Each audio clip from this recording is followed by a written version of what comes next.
through years in the gym, through wins, through losses, through life, I just realized that if you say it to yourself and you look yourself in the eye and look yourself in the mirror and truly believe that not a man alive can beat you, and that is the way it is. And just through hours in the gym and preparation, I feel that I am untouchable right now. Most of the limitations we have do not exist in reality. They exist only in your own mind. And one of the starting points of great achievement is to start questioning those self-limiting beliefs and throw them off and act as if they did not exist. And when you act as if they didn't exist, lo and behold, they simply disappear. Let no man forget how menacing we are. We are lions. Do you know what's there? Waiting beyond that beach. Immortality. Take it. It's yours. Do not try and bend the spoon. That's impossible. Instead, only try to realize the truth. What truth? There is no spoon. There is no spoon? Then you'll see that it is not the spoon that bends. It is only yourself. The beautiful thing about the law of attraction is that you can begin where you are. And you can begin to think, real thinking. And you can begin to generate within yourself a feeling tone of harmony and happiness. The law will begin to respond to that. So now you start to have different beliefs, like there is more than enough in the universe. Or you have the belief that everything goes right for me. Or you have the belief that I'm not getting older, I'm getting younger. We can create it the way we want it by using the law of attraction. And you can break yourself free from your hereditary patterns, cultural codes, social beliefs, and prove once and for all that the power within you is greater than the power that's in the world. That was the thing where I was like, this is a big enough problem that, like, if you don't want to wake up, then what have you got to lose? Exactly.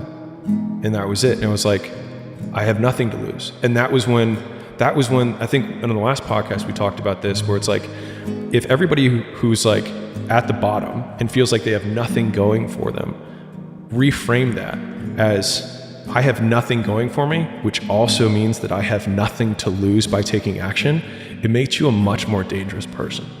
And I think that was the flip that I've had repeatedly shown to me in my life that allowed me to take the step that I was afraid to take. It's not about deserve. It's about what you believe. Our body is a molecular structure. It's a mass of molecules in a very high speed of vibration. Mind is movement, and body is the manifestation of that movement. You and I have the conscious ability to choose the images that we're going to hold in our mind. We tap into an infinite source of supply, and we choose our thoughts. We can pick up other people's thoughts, or we can originate thoughts. And when we bring those thoughts together, we create ideas. I can create an idea in my mind of myself having anything I want. But I just kept on, man. Just kept on with it. I just kept the faith. I kept believing. I kept asking it. I kept wanting. God got great life for you, man. But you're going to have to ask for it. And when you ask for it, you're going to have to believe it. After you believe it, you got to put your work in. Now, if you don't want to do the work that it takes to be successful, this man with his success, if you knew how hard he worked, if you knew the hours he put in, the hours his daddy put in, if you knew what it really took, it's daunting. It's days, man, where you go, whoa, what is this I'm trying to do? But you got to hang in there. See, getting what you want is up to you. How you get there, that's up to God. Imagination is everything, and we can become what we can imagine. If you find yourself getting depressed and down at the mouth, as we all get once in a while, you might want to remember this quotation by Dean Briggs. He said, "Do your work. Not just your work and no more, but a little more for the lavishing's sake. That little more which is worth all the rest. And if you suffer as you must, and if you doubt as you must, do your work. Put your heart into it, and the sky will clear. And then out of your very doubt and suffering will be born the supreme joy of life. Believe it or not, in an age when we've come to nearly deify leisure time, we've almost lost sight of the fact that virtually all our satisfactions, rewards will come not from our leisure, but from our work. And don't forget the strangest secret. We become what we think about. Wherever focus goes, energy flows. You envisioned something, you got clear about it, and then you started thinking about all the reasons why you wanted it. You got excited about it. Said, this is what's next for me now. I want this.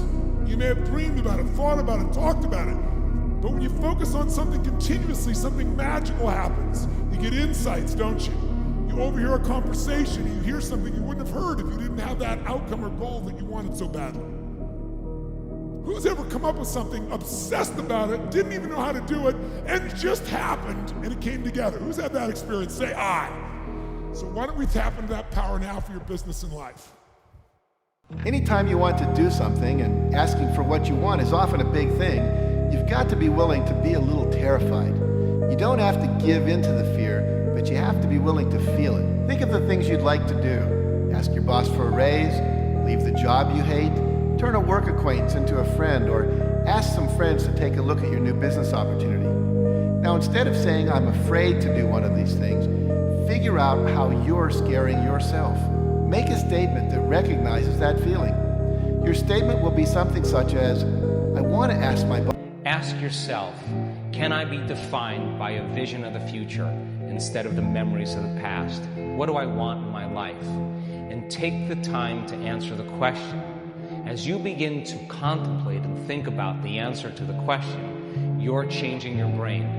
When you make your brain fire in new sequences and new patterns and new combinations, that's the beginning steps of changing your mind. If you're going to have an interesting life, you can't have all of the other interesting lives you would have had. What's that mean to you? Well, I suppose it's that thing of like, it's incredible the things you won't do. Like when you think about like the potential that we all have, like we're all privileged in a sense, right? Because we all get one life.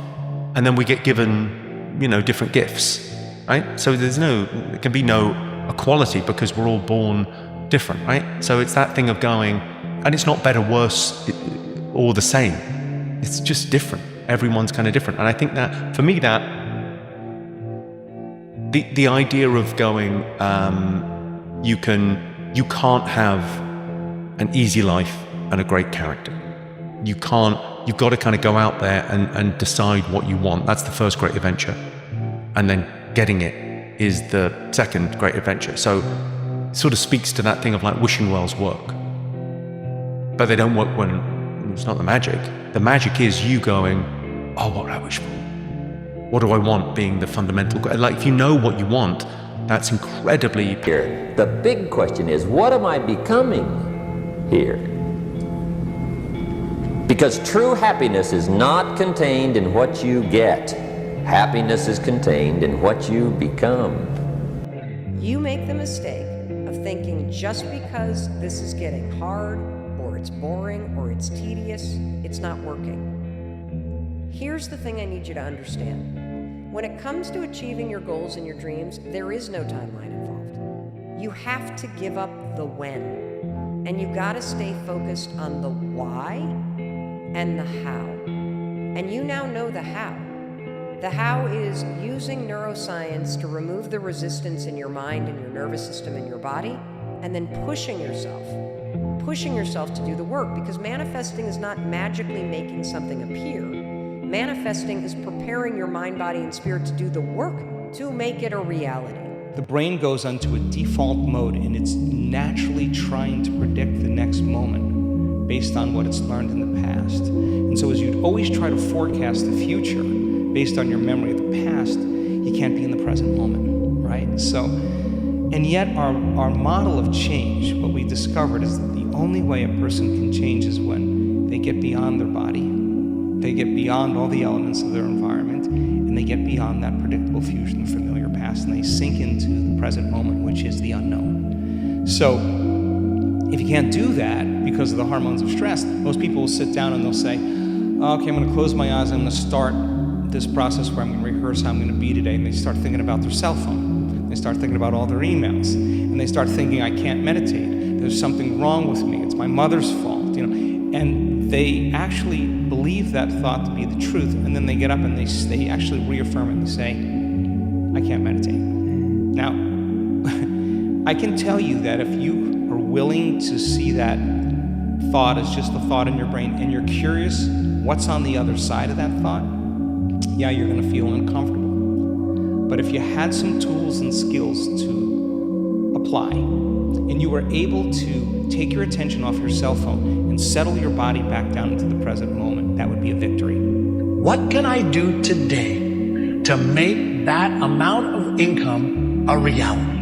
And take 1 or 2 action steps towards making that a reality. So the physical actions, in addition to the mental rehearsal with affirmations and mental rehearsals, visualizations, is one of the best ways to start priming your brain to achieve the financial goals you have. When you accept it, that doesn't mean that you are giving up.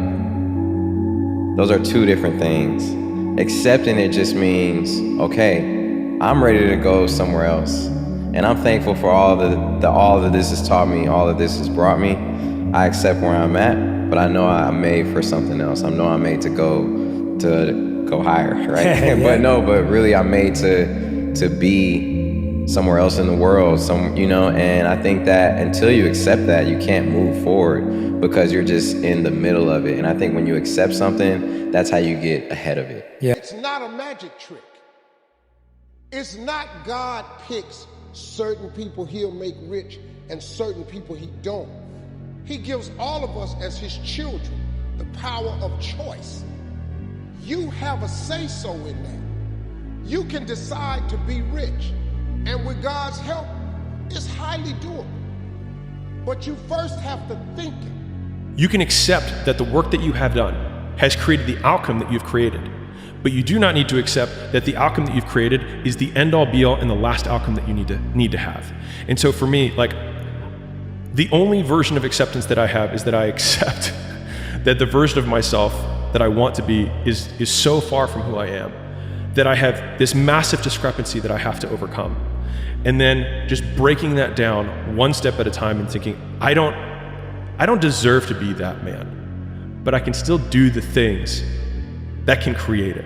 And that also means that I have to go through the circumstances that would create that man, which means that if I have unbelievable big dreams and big goals, then I have to go through hard times. It's like hate. The hard times are a requisite for success. And so if you're going through hard times right now, it means that you're on the path to success, and it's not that you're on the wrong path, it's the feeling of being on the right path. You can spend your whole life imagining ghosts, worrying about the pathway to the future, but all there will ever be is what's happening here, and the decisions we make in this moment, which are based in either love or fear. So many of us choose our path out of fear disguised as practicality. What we really want seems impossibly out of reach and ridiculous to expect, so we never dare to ask the universe for it. I'm saying I'm the proof that you can ask the universe for it. If you make a vision board with your house on the ocean, or you at the stock exchange ringing the bell, and that's all that you have on it, science says that that vision board will become a source of profound discouragement. Because over time, as you sit there and stare at your dream house, or you ringing the bell at NASDAQ, and nothing in your life changes, you start to feel further and further and further away from what you want, which makes you feel further and further discouraged, which means you're less and less motivated to even begin working on it. Like, the hardest part for everybody is to start, and the reason why is not only the patterns of procrastination and anxiety and stuff that you get trapped in, but it's also because your goals feel so far away that you don't believe that just starting is going to even chip away at it. Almost all truly exceptional and mentally strong people have been through hell. It's very few that put themselves through hell when life is great. It's just not usually the case. Right. And to achieve the standards that you've achieved, to become the person that you are today, and to have the influence that you have, this global influence on people. Do you know how many people have laced up their shoes because they heard your voice? How many people have just moved into action and changed their life because they've heard you talk or seen you talk? There's a thing that happened, and it happened out of hell. And I don't think it ever happens without that. It's like you had to go through that in order to empower all these other people. The time you spend visualizing in the evening just before bed is especially powerful, because the thoughts and images that are present in your mind during the last 45 minutes before going to sleep are the ones that replay themselves repeatedly in your subconscious mind throughout the night. And those thoughts and images that you begin each day with will help you to create a vibrational match for the future you desire that day and in the future. Now, as time goes by and your dreams begin to manifest, look at those images that represent your achievements and feel gratitude for how well the law of attraction is working in your life. And acknowledge that it's working. Don't remove the images or the pictures that represent your goals you've already achieved. Achievement of the goals on your vision board are powerful visual reminders of what you've already consciously and deliberately attracted into your life. Now, it's a good idea to create a new vision board each year. As you continue to grow, evolve, and expand, your dreams are going to grow and expand and evolve as well. Also, your vision board is meant to be kept and cherished because they're a chronicle not only of your dreams, but your growth and your achievements. Your subconscious mind is marvelous, but what it does is it only thrives on goals that you pronounce in the now, in the present tense. You now have a dynamism. It's called a dynamism in your brain, where your brain knows that you're only earning this amount of money, but now you're saying, but I earn this amount of money. Your brain knows that you're not a millionaire, but now you're saying, I am a millionaire. And so your brain goes to work to close this gap between where you are and where you want to be. And your brain starts to work 24 hours a day. And it works and it gives you ideas. Each person here has what is called the superconscious mind. And this mind has been talked about for 5,000 years, and some call it the oversoul, and some people call it the God mind, some people call it God, spirit, whatever it happens to be. But there's this incredible power in the universe that you can tap into. You could just reach into it by simply writing down a goal clearly on a piece of paper, and then this mind goes to work 24 hours a day to bring it into your life. Everything we think comes into existence. So only think things that you want to come into existence. How you think creates how you feel. How you feel becomes an emotion. That emotion becomes a vibration. That vibration becomes a magnet that attracts things to you. So you gotta protect your mind. And you gotta know it takes 3 minutes for your body to produce a hormone. Your thoughts produce chemicals. So you got a built-in CVS. You got a built-in pharmacy inside of your body. So when you think about something for 3 minutes or more, I'm great, I'm great, I'm great, I'm great. You said it. What's the word? What's the word? Dopamine. Dopamine. Your body is going to produce that naturally. 3 minutes or more with a thought that can activate that in your body. And then that chemical, that hormone becomes an emotion. That emotion becomes a vibration. That vibration becomes a magnet that attracts things to you. So create the world you want to live in, because you're creating the world that you're living in. So create the world that you want to live in, because you're creating the world that you live in. Thoughts are like drops of water. You drop a drop of water on the table here, and it doesn't mean much. But if you keep dropping and keep dropping and keep dropping, the table becomes a wash, and then you get a puddle on the floor, and then you can get a little pond and a lake, and finally you can create an ocean. And with our own thoughts, we can drown in a sea of negativity, or we can float on the ocean of light. And it's up to us. The thoughts we think accumulate. And what sort of puddles are you standing in? Or are you up to here? Or are you up to here and trying to paddle? When we're willing to change our thinking, we can change our experiences. Everything you could ever ask for, you could ever have now, or ever ask for in the future, you already have right now. You already have all of it. You simply are not experiencing it. Because everything that has ever happened is happening now, and ever will happen is happening right now. And so it is for you merely to reach into the sea of infinite possibilities and call forth the reality you choose now to experience. And you do this, you call forth from the sea of infinite possibilities the reality you choose to now experience through 3 devices mainly thought, word, and action. Now, if what you say is, please give me what I need today to survive, you will have a struggle acquiring what you need today to survive, because the statement comes from a deep underlying thought that you do not now have that, or you wouldn't be asking for it. Nobody is going to choose you. You're going to choose yourself. And if you get a wild idea and you see what it is in your life that you want to become, then if you want that more than anything else and you're passionate about it and it gets you up in the morning, you'll arrive there. But just remember, you're going to have to change a lot to get there.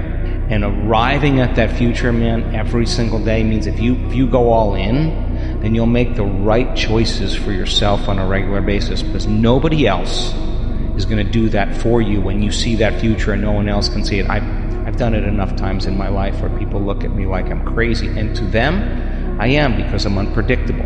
And yet, you choose yourself every day, you get good at it. You have got to start expecting great things to happen for you in order for it to happen. It is the law of attraction. It is real. It is nothing fake about it. The Bible says a man is as he thinketh. If you live your life in expectations, that's what happens to you. If you live your life in despair, that's what happens to you. If you say all men are dogs, you're going to meet every last one of them. I'll never be rich, you won't. The moment you change the frequency that your tower emits, different things come back to you. Manifesting is real. When you figure out who you are and what you want to do, and you devote your life to it like a maniac, like you're all in on this thing, and you manifest, most of these people end up, doing what they say they're going to do and being who they say they're going to become. It's real. And there's no excuses. There's no fucking days off. There's no, not willing to grind and, everybody's against me and this didn't happen for me because of this and that and all this whining and pussy ass bullshit that a lot of people do these days. There's these people who dive in and they're hardcore and they're focused and they know what they want, they know who they are, and they lay out these short-term goals and this roadmap on how to get there. Most of those people make it. If you want to get the goal, you get your mind and your thoughts focused on the same frequency as what you want. Nothing is created or destroyed. Everything's already here. The way to make one of these cell phones has always been here, but nobody got on that frequency. The way to do whatever you want is already here, but you got to get on that frequency. We're down here, it's like we're listening on an AM frequency and wonder why we're not getting FM music, higher frequency. If I phone your number, your phone's the only one that's going to ring. There's millions of phones because I'm on your frequency. I don't get my brother if I phone you.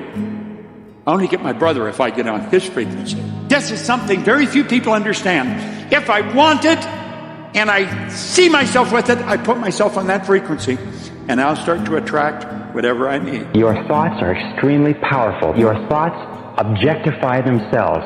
Your thoughts become your reality, and it is this understanding of this superconscious capability that makes it a fact that your thoughts do become your reality. So keep your mind on what you want, keep it off of what you don't want. Think continuously, think non-stop, think all the time only about what it is that you want, and keep your mind completely off of the things that you don't want. You are the only person that thinks in your mind, and you create your experiences. And just for this moment, I want you to catch the thought you're thinking right now and ask yourself, is it negative, or is it positive, or is it neutral? Do you want this thought to create your future? Now, because we think so quickly and the thoughts just go whizzing through our minds, it's not always so easy to begin changing our thoughts. You can start by editing your speech. Begin to listen to what you say, and don't say anything that you don't want to become true for you. There are literally billions of thoughts that you can think, and infinite numbers of things that you can say. Make these be nourishing thoughts. Pick thoughts that create nourishing experiences. Perhaps the greatest discovery in all of human history is the fact that you become what you think about most of the time.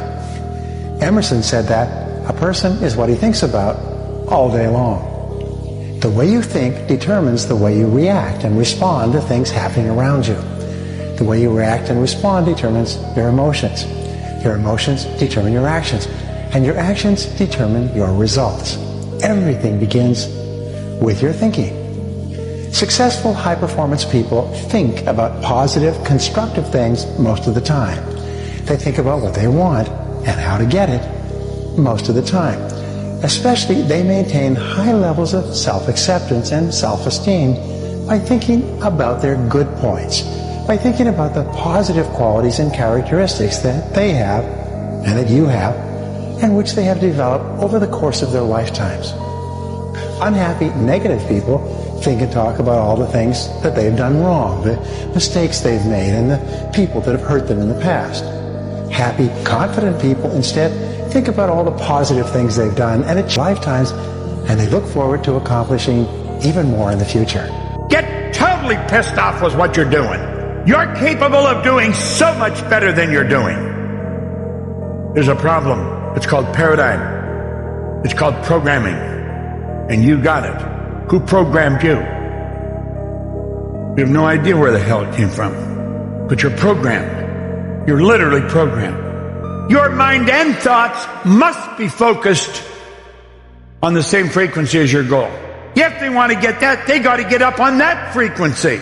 This is your life. You must never let anyone, your husband, your wife, your mother, your father, you let no one decide for you. To manifest, whatever it is that you are wanting to manifest, you speak to it as though it's already happened. I believe in manifestation. I believe in, putting a rocket of desire out into the universe, and you get it when you believe it. You get it when you believe you have it. And that's the key, is like people still, they sit around going, when's it going to come, when's it going to come, when's it going to come, when's it going to come? And that's the wrong way. You're facing the wrong way, you're facing away from it. You have to go, it's here, it's here, it's here. The entire universe, all of creation is an improvisation, And you have to kind of just accept it and go with it and have fun with it and try to surf it. Sometimes you feel like you're on top of the wave, and sometimes you fall off and you keep getting up. So I have an insane belief in my own ability to manifest things. Insane belief. I think it's ultimately complete sanity. I believe we're creators, and I believe we create with every thought and every word. Every moment is pregnant with the next moment of your life. We all start out with a false belief about ourselves, with some untrue thing that we believe walking through our lives. I'm not worthy, I'm not lovable, I'm gonna fail. Whatever your basic mistaken belief about yourself is, you form a personality around. It's the grain of sand in the oyster, so I form characters that way a lot of times. I'll ask myself, what's the speck of sand? Whatever you think about on a continuing basis, you draw into your life and you make into your reality because of this superconscious capability. No matter how big your goals are, no matter how far away they are, if you can hold them in your mind on a continuing basis, you can make them your reality. How do you activate the superconscious mind? Here is the most powerful of all. It is called solitude. Go into the silence. Go and sit down quietly by yourself for 30 to 60 minutes. That any problem that you have, any difficulty, any challenge, any goal that you want to accomplish, if you'll go into the silence and sit quietly and then listen to the still small voice within, you will find that at a certain point, probably at about 25 to 30 minutes, your mind will go completely clear, and wham, exactly the answer you need will come at exactly the right time. And if you will get up and go and carry out that answer, it will turn out to be exactly perfect. Life is meaningful. It doesn't mean that your life is perfect. It doesn't mean that your life doesn't have stress. I don't know anybody that doesn't have stress in their life or frustrations or concerns. But think in terms of the quality of your life. If you have a sense of well-being, what are your relationships like? How does it feel when you wake up in the morning? When challenges happen, how do you roll or flow? It doesn't mean you don't get stuck, but you don't stay there. And to me, it's a state of readiness. It's emotional fitness as opposed to emotional intelligence. Emotional intelligence is really valuable. Intelligence is a resource, but a state of fitness is different. That's why I use emotional fitness when I describe it, is because when you're emotionally fit, you're ready. It's like my muscles are ready. Something happens, I can make it happen. And I think, mental well-being is a state of being where you're able to enjoy your life, you're able to find meaning in your life, and you're able to learn from the challenges, and nothing really, smashes you. If it does, you pick yourself up very quickly. And it's just like being fit. The more mental well-being, the greater the balance of that in your life, the better you can roll. Your life is not your life. The life you experience is the life you focus on. If you're focused on what's screwed up in your life, you have screwed up life. If you focus on stuff that you're grateful for, you have an extraordinary life. What's wrong is always available. You can always find what's wrong. So is what's right. So it's a matter of focus. Because whatever you focus on, it'll be real to you, even if it's not real.